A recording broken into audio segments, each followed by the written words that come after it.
Hello दोस्तों, आपका एक बार फिर स्वागत है हमारे YouTube channel concept with Rohit @ पर।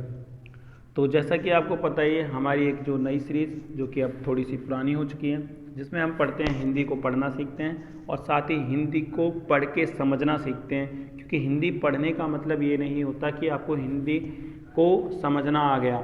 हिंदी को पढ़ के समझने की एक अलग कला होती है। तो उस कला को हम आपकी बिल्ड करने के लिए हम आपके लिए ये सीरीज़ लेके आए हैं, जिसके हमने भाग 1 से लेके भाग 11 तक हमने अब तक देख चुके हैं। तो ये है भाग 12, यानी कि जिसको हम भाग 12 बोलेंगे। आगे बात समझ।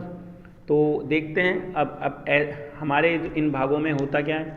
तो हम आपको डेली 2 कहानियाँ पढ़ाते हैं, जिनके अलग अलग शीर्षक होते हैं। और दोनों कहानियों को पढ़ने के बाद आपको 5-5 कम से कम 5-5 क्वेश्चन आपको बनाने के लिए हम बोलते हैं। 5-5 क्वेश्चन बनाते हो आप, साथ ही उनके 4 ऑप्शन भी आप खुद से देते हो। ठीक है। तो इससे क्या होती है, आपकी अंडरस्टैंडिंग कितनी हुई उसको पढ़ने के बाद ये चीज़ पता चलती है। तो आपको ऐसा करने से आपको हिंदी को समझना, हिंदी के गद्यांश को सॉल्व करना आपको बहुत ही आसानी से आता आता है और आप परीक्षा में आराम से सफल हो सकते हो। इतनी बात समझ में आई आपको। तो चलते हैं हम, आज की हमारी कहानी क्या है, दुख क्या है। देखो, हम आज जो पहली कहानी पढ़ रहे हैं, जिसमें हम ये पढ़ेंगे कि दुख क्या है, तो कहानी का पहला शीर्षक है। तो ये बहुत ही अच्छी कहानी है। तो सारे बच्चे और जीवन में हमेशा इन चीज़ों को ध्यान रखेंगे जो इसमें हम सीखेंगे।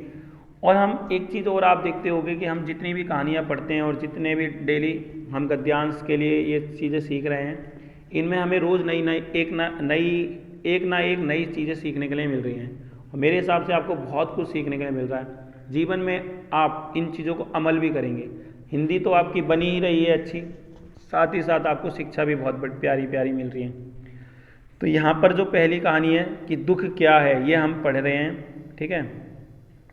तो बहुत ही अच्छा है यहाँ पर ये जो शीर्षक है, दुख क्या है। आखिर दुख क्या है। अलग अलग इंसान के लिए अलग अलग तरीके के दुख हैं हम इस जीवन में। ठीक है। किसी के लिए दुख कुछ है और किसी के लिए कोई चीज़ दुख है। किसी के लिए एक किसी के लिए 2 वक्त की रोटी ना मिल पाना दुख है, तो किसी के लिए एसी में ना सो पाना दुख है।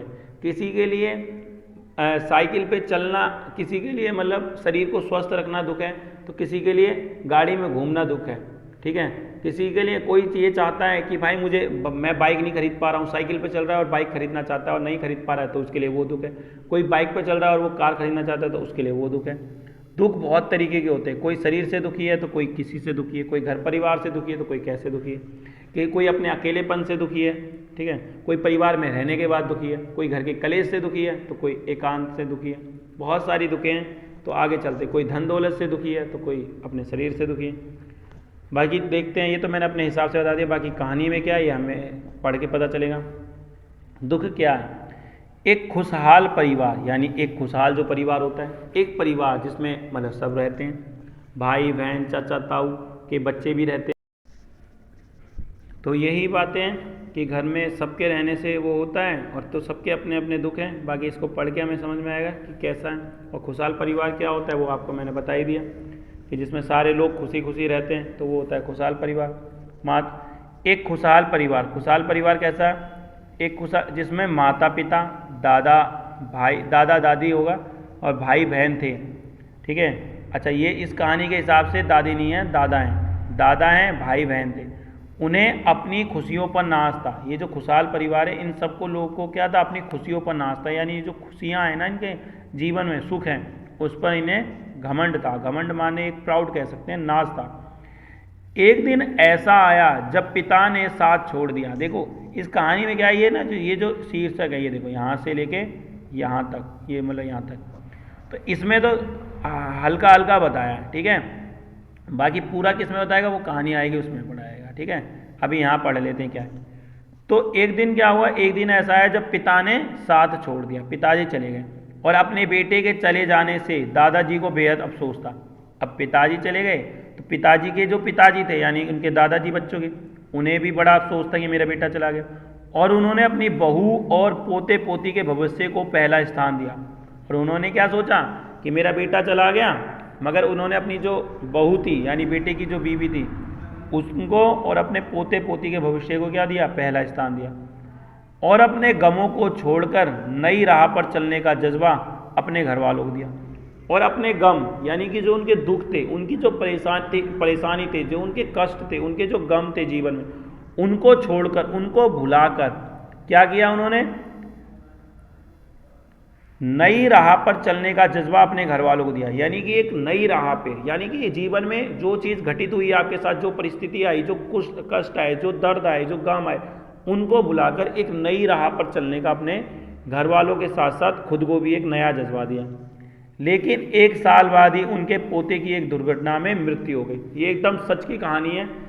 कहानी क्या कहेंगे, ये एकदम सच की घटना है, घटना कहेंगे, कहानी नहीं कहते। मगर 1 ही साल बाद जैसे ही उनके दादाजी का बेटा यानी कि बच्चों के पिताजी गए थे, उनके जाने के बाद दादाजी बहुत ही अफसोस हुआ उन्हें, मगर फिर भी अपने बहू, अपने पोते पोती के लिए उन्होंने जीना सीखा, जीने का जज्बा लाए, एक जीवन की एक राह पे चलने का सोचा। उतने में ही 1 साल के अंदर अंदर क्या हो गया, उनके पोते की भी एक दुर्घटना में मृत्यु हो गई। आगे क्या हुआ और कैसे कैसे हुआ वो हम पढ़ते हैं, ठीक है, इस मतलब घटना से जो दे रखा है। यह वक्त, ये जो वक्त है यानी ये जो समय है बहुत गंभीर था। ये जो समय था, जो भी समय था जिसके समय के बारे में बात की जा रही है, वो बहुत गंभीर था। गंभीर का मतलब बहुत ही क्या नहीं, कष्ट भरा, बहुत ही कठिन, बहुत ही क्या कहते परिस्थिति। पर इस वक्त में भी दादाजी और उनकी बहू ने संयम से काम लिया। यानी कि वो वहाँ से वहाँ तक बताइए, अब आगे बता रहा है कहानी कि जब उनका पोता भी चला गया, यानी कि उस माँ का बेटा चला गया, तब ये जो वक्त आया वो बहुत ही गंभीर आया, यानी बहुत ही कठिन समय आया। मगर इस वक्त में भी जो उनके दादाजी थे और उनकी बहू थी, उन्होंने बहुत ही संयम से, यानी बहुत ही शांति से, बहुत ही यानी कि बहुत ही समझदारी से काम लिया। घर की बेटी की ओर ध्यान देते हुए आगे बढ़े। अब उन्होंने घर की बेटी की तरफ ध्यान देना शुरू करा और उनकी तरफ ध्यान देते हुए आगे बढ़ने लगे, यानी जीवन को जीना सीखा। समय के साथ ढलती उम्र के कारण दादाजी ने भी विदा ले ली, यानी वक्त बीतता गया और उम्र ढल रही थी, यानी उम्र बढ़ रही थी। उसके बाद क्या हुआ, दादाजी ने भी विदा ले ली, यानी दादाजी भी स्वर्ग सिधार गए। अब घर में बस माँ और उनकी बेटी थी। अब घर में कौन बचा, बस माँ बची और उनकी बेटी बची। एक बहुत ही खुशहाल परिवार था। यहाँ तक हमने क्या पढ़ा वो मैं एक बार आपको समझा देता हूँ। एक बहुत ही खुशहाल परिवार था जिसमें एक बच्चे थे, यानी भाई बहन थे, उनके माता पिता थे और उनके दादाजी थे। वक्त एक ऐसा आया कि जब उनके पिताजी यानी कि दादाजी के बेटे और उन बच्चों के भाई बहन के पिताजी थे जो वो स्वर्ग सिधार गए। तो बेटे के जाने के बाद जो उनके पिताजी थे यानी बच्चों के दादाजी, उनको बड़ा ही अफसोस हुआ और बहुत ही ज़्यादा वो मतलब दुखी हुए। मगर उन्होंने वक्त के साथ जीना सीखा, क्योंकि उन्हें पता था कि अब घर में अब क्या मतलब पहले भी घर में सबसे बड़ा मैं ही हूँ। अगर मैं ही दुखी रहूँगा और मैं ही गमों में चूर रहूँगा तो मेरी बहू और मेरे पोता पोती बेचारे कैसे रहेंगे, उनका कौन सहारा है। तो इसीलिए उन्होंने वक्त के साथ जीना सीखा और एक नई राह तय करने की सोची। मगर वक्त को कुछ और ही मंजूर था। उन्होंने 1 साल के अंदर अंदर पोता भी उनका साथ छोड़ के जा चुका था, उनकी भी उस बच्चे की भी मृत्यु हो गई। मगर इस कठिन परिस्थिति में आने के बाद भी दादाजी ने और उनकी बहू ने बहुत ही संयम के साथ काम लिया, बहुत ही समझदारी के साथ अपनी बेटी की तरफ यानी पोती की तरफ देखते हुए वो आगे बढ़े। मगर क्या कहते हैं, बढ़ते वक्त के साथ दादाजी की उम्र भी ढलती गई और उम्र ढलने के साथ साथ क्या हुआ, दादाजी ने भी उन लोगों से विदा ले ली। अब घर में कौन बचा, माँ बची और बेटी बची। एक खुशहाल परिवार यानी जो खुशी खुशी वाला परिवार था, एक खुशहाल परिवार था, वो क्या हो गया, बिखर गया था, वो एकदम बिखर गया। अब बेटी बड़ी हो रही है, अब धीरे धीरे क्या हो रहा है, बेटी बड़ी हुई है, जिसके जीवन के अहम फैसले उसके सामने हैं, पर मन में उदासी और बेचैनी है। अब जीवन में बहुत सारे फैसले आते हैं, जीवन में आते हैं ना, जब आप बड़े होते हो तो बहुत सारी चीज़ आती है। उस फैसले में आपके परिवार वाले आपके साथ रहते हैं, आपके पापा, आपकी माता जी, आपके भाई बहन साथ रहते हैं, बड़े भाई बहन या और घर के सदस्य। मगर इस बच्ची के साथ कोई नहीं था। उनके पिताजी जा चुके थे, उनके दादाजी भी स्वर्ग सिधार चुके थे, उनका भाई था नहीं। तो वही है, इस कारण से वो बेचारी जीवन के अहम फैसले उसके सामने, पर मन में उदासी और बेचैनी है। महज 14 बरस की आयु में पिता और फिर भाई को खो देने की तकलीफ है। बस 14 साल की है वो बच्ची और उसमें दादाजी, पिताजी और अपने भाई को खो चुकी है, पर हमेशा अपनी माँ की सीख पर जीवन में आगे बढ़ती है। मगर हमेशा जीवन में कैसे आगे बढ़ती है? जो उसकी माता जी ने उन्हें सिखाया, जो उनके दादाजी पहले उन्हें ज्ञान देके गए, उनकी सीख पर वो आगे बढ़ती है। हमेशा एक हंसता हुआ चेहरा लिए ही अपने जीवन को गले लगा रखा था। क्या बात है, बहुत खूब। यानी जीवन में इतने दुख आए मगर उसने अपने जीवन में हमेशा इतनी कठिन परिस्थितियां होने के बाद भी, महज 14 साल की उम्र में अपने पिताजी और अपने भाई और अपने दादाजी को क्या कहते हैं खोने के बाद भी हमेशा अपने चेहरे पे एक मुस्कान बनाए रखती है, एक हंसता हुआ चेहरा लिए ही अपने जीवन में अपने जीवन को गले लगा रखा था, यानी अपने जीवन को जी रही थी वो बच्ची। इतनी बात समझ में आई। एक दिन अकेलेपन के बाण टूट गए और उसने भरी हुई आंखों से अपनी माँ से पूछा। एक दिन क्या हुआ, बहुत ही सही बताऊँ इमोशनल कहानी हो गई है और हकीकत की कहानी है, तो अब क्या ही कहें, चलो आगे चलते हैं। अब ये चीज़ अकेलापन था उस बच्ची के साथ ना, तो एक दिन क्या हुआ, ये जो अकेलापन था उस बच्ची का, उसके बाण टूट गए, उसकी सीमा टूट गई। यानी कहते हैं ना हर चीज़ की एक सीमा होती है, तो वो जो अकेलापन का जो सीमा थी वो एक टूट गए। बाण टूटने वाला यही है कि सीमा पार हो गई, ठीक है, हद पार हो गई कह सकते हैं।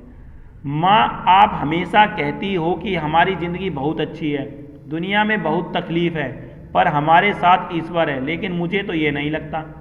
उसकी माँ उस बच्ची को क्या समझाती थी कि बेटा कि हमारी ज़िंदगी ना बहुत अच्छी है, दुनिया में और भी बहुत तकलीफ़ हैं, लोगों को देखोगे तो लोग हमसे भी ज़्यादा दुखी हैं। ये कह के उसकी माँ उस बच्ची को समझाती रहती थी, कहती थी कि हमारे साथ ईश्वर हैं, तो इसीलिए आप बच्चे, आपको टेंशन लेने की ज़रूरत नहीं है, आप निश्चिंत रहो, जो हमारे साथ हुआ उससे भी ज़्यादा लोग बहुत दुखी हैं, तो इसीलिए आप हमेशा चेहरे को मुस्कुराते हुए रहना चाहिए जीवन में, ऐसा कहती थी। तो आज उस बच्ची के जब हद पार हो गई, अकेलेपन के बांध टूट गए, अकेलेपन की जो सीमा थी वो बच्ची की पार हो गई, तो उसने आंखों में अपनी आंखों में पानी भर के, यानी उदासी भर के, यानी आंसू आ गए थे बच्ची के, अपनी माँ से पूछ ली बातें।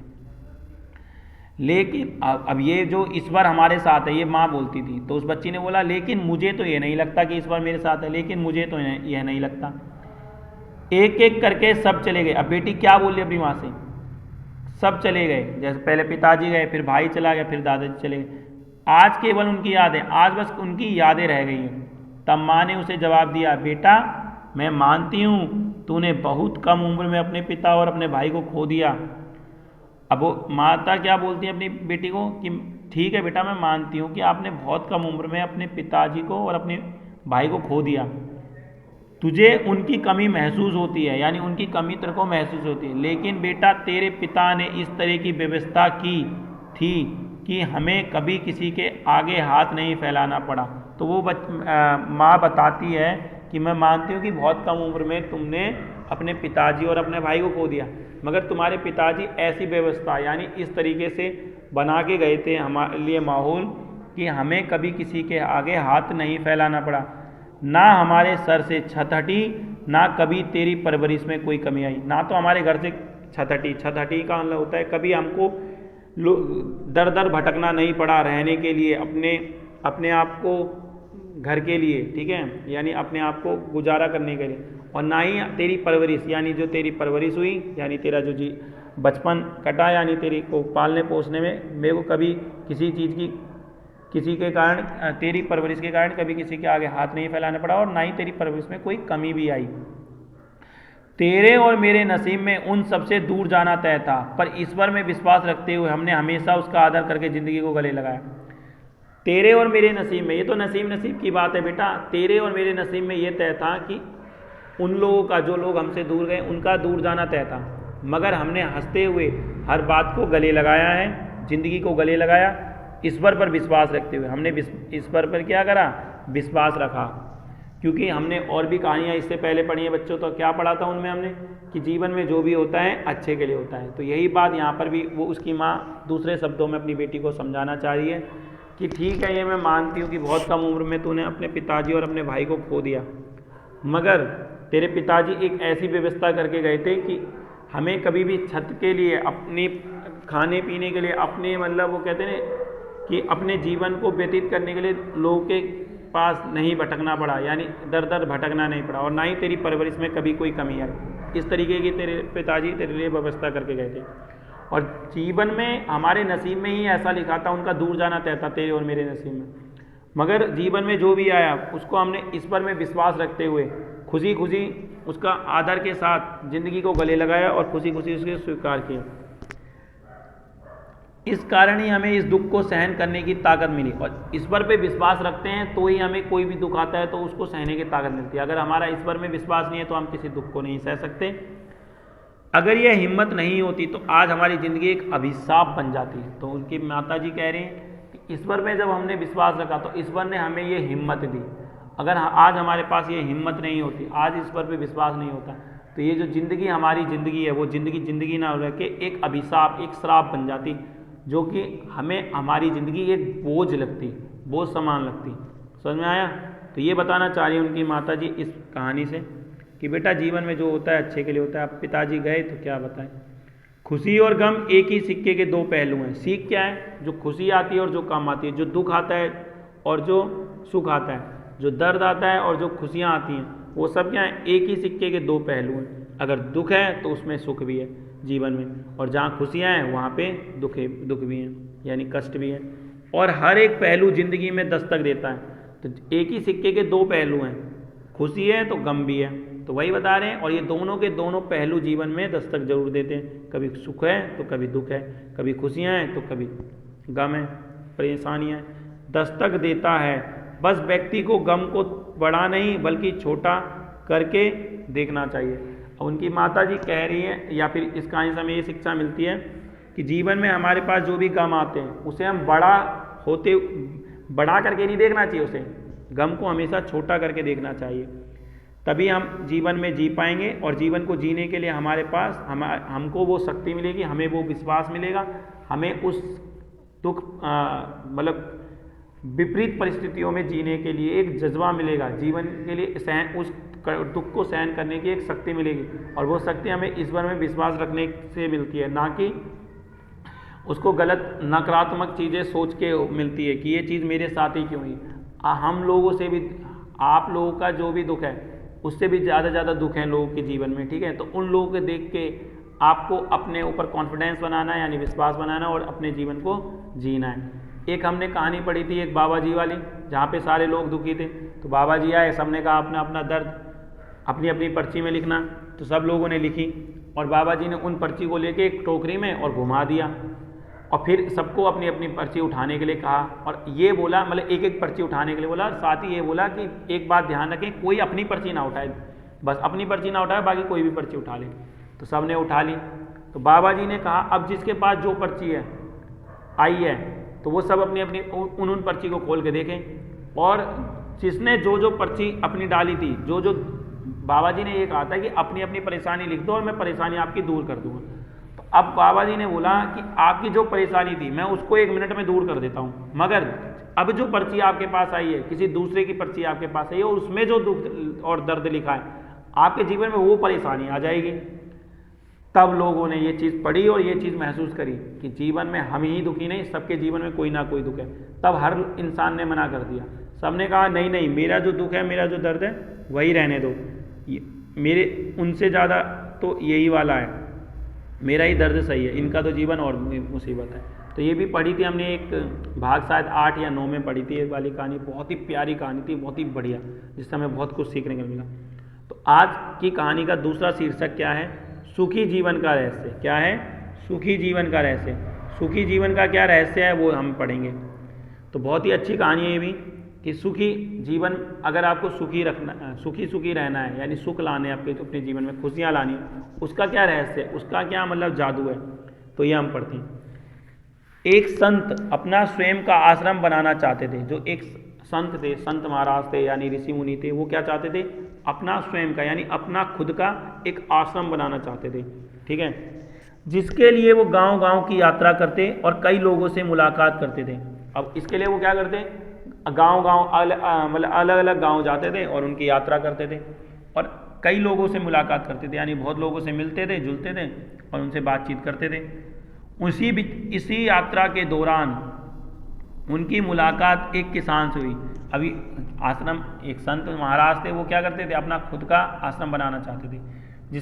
अब आश्रम बनाने के लिए क्या करते थे, वो गांव गांव घूमते थे, लोगों से बातचीत करते थे, मुलाकात करते थे, उनके विचारों को सुनते थे, अपने विचारों को बताते थे। इसी यात्रा के दौरान उनकी मुलाकात किससे हुई, एक किसान से हुई। किसान ने उनका स्वागत किया और संत से कुछ समय अपनी कुटिया में आराम करने की याचना की। किसान ने क्या किया, उनका स्वागत किया, ठीक है, किसका, संत महाराज का, और उनसे क्या प्रार्थना की कि महाराज, संत जी, आप हमारी कुटिया यानी आप मेरी झोपड़ी यानी मेरे घर में पधारिए और उसमें आराम कीजिए थोड़ी देर, और आराम करके फिर आप प्रस्थान कीजिएगा, यानी कि आप आगे जाइएगा। और यह आराम करने की याचना की। तो यहाँ पे एक शब्द आया है याचना, ठीक है। तो याचना का मतलब होता है प्रार्थना करना। श्री कृष्ण भगवान, एक रश्मि रति करके एक कविता है, ठीक है, बहुत ही प्यारी कविता है वो। उसमें वहाँ पे वो बोलते हैं, श्री कृष्ण भगवान कौरव को, दुर्योधन को समझाने जाते हैं, तो आखिरी में एक लाइन बोलते हैं, जब वो समझते नहीं है, याचना नहीं अब रण होगा।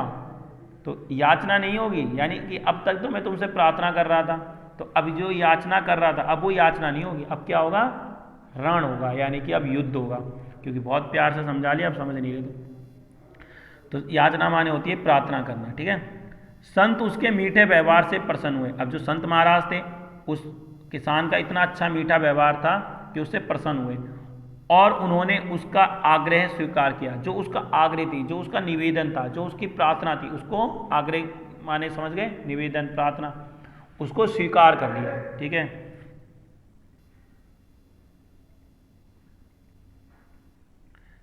स्वीकार किया, ठीक है। तो किसान ने संत को घर का स्वादिष्ट भोज कराया। अब जब संत महाराज उसके घर पर आए तो किसान ने क्या करा, उसको संत का यानी अपने घर का जो भी स्वादिष्ट भोजन था उन संत महाराज को कराया, और उनके विश्राम के लिए एक खटिया पर एक दरी बिछा दी। एक खटिया होती थी, आजकल तो लोगों के घर पर बेड होते हैं, बट खटिया तो तुमने लोगों ने देखी होगी, जो नेक्स्ट जनरेशन आएगी वो नहीं देख पाएगी, मुझे लगता है खटिया।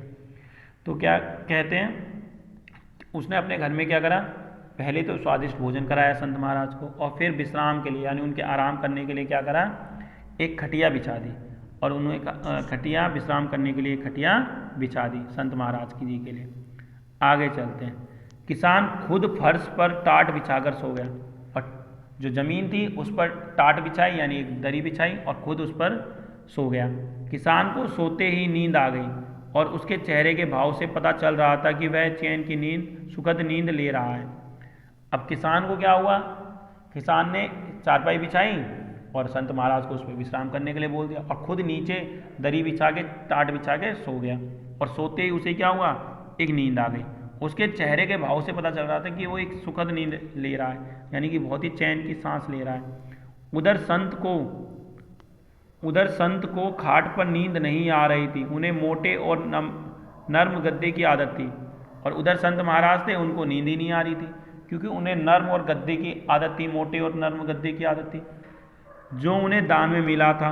और उन्हें वो जो नर्म और मोटे गद्दे थे वो कहाँ मिले थे, दान में मिले थे। वो रात भर किसान के बारे में सोच रहे थे कि वो कैसे इस कठोर जमीन पर इतने चैन से सो सकता है। संत महाराज रात भर किसान के बारे में सोचते रहे कि कैसे वो इस कठोर जमीन पर बिना किसी बिस्तर के, बिना किसी मोटे नर्मदार गद्दे से के बिना सो रहा है, चैन से सो रहा है वो भी। दूसरे दिन सवेरा होते ही संत ने किसान से पूछा कि तुम कैसे इस कठोर धरा पर इतने चैन से सो रहे थे। तो दूसरे दिन जैसे ही सवेरा हुआ, तुरंत संत महाराज ने, क्योंकि संत महाराज को तो रात भर नींद नहीं आई थी, यही सोच सोच के कि यार ये बंदा इतने कठोर पे ज़मीन पर कैसे सो रहा है, बिना मोटे और नर्म बिना गद्देदार उसके बिस्तर के। तो उन्होंने तुरंत ये सवाल किसान से पूछ लिया, तुम कैसे इस कठोर धरा पर, धरा मतलब वही पृथ्वी पर, ठीक है, पर चैन से सो रहे थे। तब उसने यानी किसान ने बड़ी सरलता से यानी बहुत ही प्यार से उत्तर दिया, हे गुरुदेव, मेरे लिए मेरी ये छोटी सी कुटिया एक महल के समान ही भव्य है। तब किसान ने क्या कहा कि हे गुरुदेव, मेरे लिए ये जो छोटी सी कुटिया है ना, यानी ये छोटी सी झोपड़ी है, वो एक महल के समान ही भव्य है, यानी एक महल के समान ही बहुत ही बढ़िया है, बहुत ही शोभा वाली है, यानी भव्य है, जिसका किसी से भी कोई मुकाबला नहीं है, तुलना नहीं है। इसमें मेरे श्रम की महक है, इसमें मेरी जो मेहनत की महक है। अगर मुझे एक समय भी भोजन मिलता है तो मैं खुद को भाग्यशाली मानता हूँ। तो किसान ने क्या कहा, ये जो कुटिया है इसमें मेरी जो श्रम है, यानी जो मेरी मेहनत है, उसकी महक है, उसकी खुशबू है इस कुटिया में, और अगर मुझे एक समय भी भोजन मिल जाता है तो मैं अपने आप को क्या मानता हूँ, भाग्यशाली मानता हूँ। जब दिन भर के कार्यों के बाद मैं इस धरा पर सोता हूँ तो मुझे माँ की गोद का आत्मीय एहसास होता है। अब किसान ने क्या कहा, जब मैं दिन भर की मेहनत करने के बाद इस धरा पर सोता हूँ भोजन करने के बाद, तो मुझे ऐसा लगता है जैसे मैं अपनी माँ के गोद में सो रहा हूँ, आत्मीय एहसास होता है, यानी एक ऐसा एहसास जो आत्मा से जुड़ा होता है, माँ और बेटे का, माँ की गोद का आत्मीय एहसास होता है।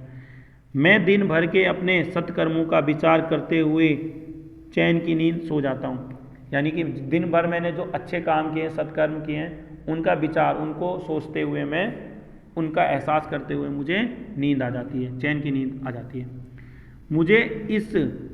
मुझे एहसास भी नहीं होता कि मैं इस कठोर धरा पर हूँ। जब संत जाने लगे तब किसान ने कहा, हे गुरुवर, क्या मैं भी आपके साथ चल सकता हूँ, या जो भी होगा अभी पढ़ेंगे आगे। तो जब मुझे एहसास भी नहीं होता, तो किसान ने बताया कि मुझको तो पता भी नहीं चलता कि इस कठोर धरा पर हूँ या कहाँ हूँ, मेरे को तो एकदम माँ की गोद का एहसास होता है। ऐसा सुना, फिर संत जी क्या हुए, जाने लगे। जब संत जी जाने लगे तब किसान ने कहा, हे गुरुवर, क्या मैं भी आपके साथ, देखते हैं क्या आया,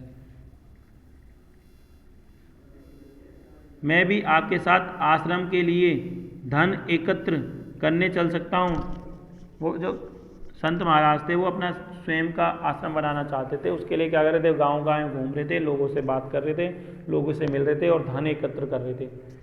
तो फिर वो उस किसान से मिले, उस किसान ने उनको अपने घर बुलाने का आग्रह किया, ठीक है, यानी याचना की।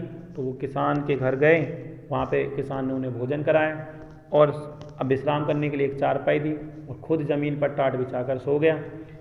तो जो संत महाराज थे उनको मोटे और नर्म गद्देदार बिस्तर की आदत थी, तो उनको तो रात भर नींद नहीं आई और उन्होंने रात भर किसान के बारे में सोचा कि कैसे इसे कठोर धरा पर नींद आ रही है।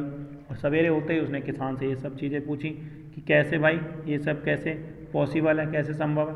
तो किसान ने पूरी अपनी सच्चाई बता दी कि कैसे वो करते हैं। उसके बाद संत सारी बातें सुन के जाने लगे और किसान ने ये बताया कि ये जो धरा है ना, वो धरा मुझे अपनी माता की गोदी के समान लगती है। जब दिन भर के मैं सत्कर्मों करने के बाद, यानी मेहनत करने के बाद जब रात भर मैं सोता हूँ, तो मुझे अपने सत्कर्मों को याद करते हुए नींद कब आती है मुझे खुद पता नहीं चलता। तो वही किसान ने जब संत महाराज जाने लगे ये सब बात सुन के, तब किसान ने बोला, क्या मैं भी आपके साथ चल सकता हूँ आश्रम के लिए धन एकत्र करने के लिए। तब संत ने विनम्रता से उत्तर दिया, पुत्र, तुमने जो मुझे आज ज्ञान दिया है उससे मुझे पता चला कि चित्त का सुख कहाँ है। यानी कि अब संत महाराज को बहुत ज़्यादा ज्ञान मिल गया था उस किसान के कारण।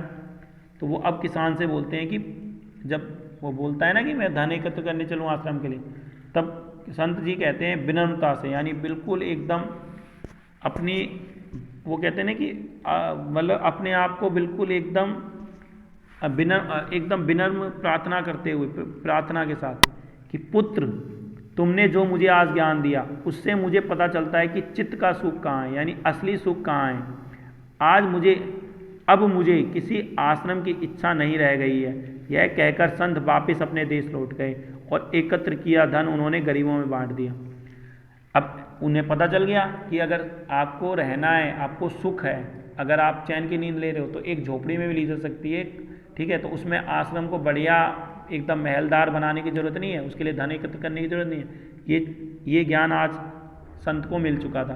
तो उन्होंने यही बोला कि मुझे आज पता चल गया कि चित्त का सुख कहाँ है, अब मुझे किसी आश्रम की इच्छा नहीं रह गई। यह कहकर संत अपने देश लौट गए और एकत्र किया धन क्या गया उन्होंने गरीबों में बांट दिया और स्वयं एक कुटिया बनाकर रहने लगे। और स्वयं क्या करने लगे, एक कुटिया बनाई और उसमें रहने लगे। जीवन का सुख संतोष में है। अगर मनुष्य जो है उसे स्वीकार कर ले तो उसी में खुशियाँ और उसी में खुशियाँ तलाशे तो वो उसी क्षण सारे सुख का अनुभव कर लेता है। क्या बात, क्या कह रहा है? जीवन का जो सुख है ना वो किस में है? संतोष में है। यानी जो चीज़ आपके पास है उसी में संतोष रहना चाहिए, उसी में शांति बनाए रखनी चाहिए। अगर मनुष्य जो है उसे स्वीकार कर ले, मनुष्य जो भी है उसे स्वीकार कर लेना चाहिए जीवन में, ठीक है, कि मैं जो हूँ वही सही हूँ। उसी में खुशियाँ तलाशनी चाहिए उसे, जो भी है उसी में खुशियाँ तलाशनी चाहिए। जो भगवान ने जितना दिया है उसमें खुश रहे, उसी में खुशियाँ तलाशे, उसी में ये देखे कि उसमें मेरे लिए क्या अच्छा है। ये नहीं कि जो नहीं है उसके बारे में सोच सोच के दुखी हुए। तो जिस दिन आप ये सब चीज़ें सोच लोगे, जितने में आपको मिला है, जितना भगवान ने आपको दिया है, पिता परमेश्वर ने दिया है, परम परमेश्वर ने दिया है, सर्वशक्तिमान ने दिया है, जो सर्वत्र है, सर्वज्ञ है, उसने आपको जितनी चीज़ें प्रदान की, उसमें अगर आपने खुशियाँ तलाश ली तो उसी क्षण सारे सुख का अनुभव कर लेते हैं। उसी वक्त आपको सारे सुख का अनुभव मिल जाएगा। कई घरों में क्या होता है, अपार धन दौलत ऐशो आराम होते हुए भी वहाँ सुख शांति नहीं होती। देखा कि कई घरों में क्या होता है, बहुत सारा धन दौलत है मगर फिर भी वहाँ पे सुख शांति नहीं होती, क्योंकि उन्हें जो है उसमें संतोष नहीं होता, क्योंकि उनके पास जितना है उसमें भी उन्हें संतोष नहीं है। कहते हैं कि जिन्हें दूसरों की थाली में भी घी ज़्यादा दिखता है वो कभी खुद चैन से नहीं रहते। अब बहुत लोग क्या होते हैं, उन्हें बस दूसरों की चीज़ें ही ज़्यादा लगती हैं। तो जब अगर ऐसा जिस दिन लगेगा आपको दूसरे की चीज़ें ज़्यादा लगेंगी, दूसरे की चीज़ें जैसा बनाने की सोचोगे, हमेशा दुखी रहो, फिर तो आप दुखी ही रहोगे, ठीक है। उनको कभी भी चैन नहीं मिलेगा, शांति नहीं मिलेगी जीवन में। व्यक्ति को हमेशा वो चाहिए जो उसके पास नहीं है। और व्यक्तियों की इच्छा क्या है, व्यक्ति की, हर इंसान की, जो उसके पास नहीं है ना उसे वो चाहिए होता है। आपके पास बाइक होगी तो आपको कार चाहिए होगी, कार जिस दिन आ जाएगी तो आपको पता नहीं और तगड़ी चीज़ की होगी, हेलीकॉप्टर चाहिए होगा, तो वो आ जाएगा तो आपको और कुछ चाहिए होगा। और वह जो उसके पास नहीं है उसे वो चाहिए, और वह मिल जाए तो नई महत्वाकांक्षा उसकी जगह ले लेती है। तो जो चीज़ चाहिए थी अब उसकी जगह कोई और चीज़ चाहिए होगी अगर वो चीज़ मिल जाती तो। इस तरह पूरा जीवन असंतोष में ही बीत जाता है। इस तरह क्या हो जाता है, पूरा जो जीवन है, पूरे प्रतिदिन दिन दिन कटते जाते हैं और असंतोष में इंसान अपना जीवन को व्यतीत कर देता है। अगर इंसान में संतोष है तो कोई दुख उसे तोड़ नहीं सकता। यही है जीवन का रहस्य। क्या कह रहा है, अगर इंसान में क्या है, अगर इंसान में संतोष है, अगर इंसान में शांति है, अगर इंसान में संतोष है, जीवन में जो भी है भगवान ने जो दिया है, ईश्वर में विश्वास है उसका, अपने सर्वशक्तिमान में विश्वास बना के रखता है और कहता है कि जो भी मेरे पास है उसी में उसको संतोष है, तो कोई दुख उसे तोड़ नहीं सकता।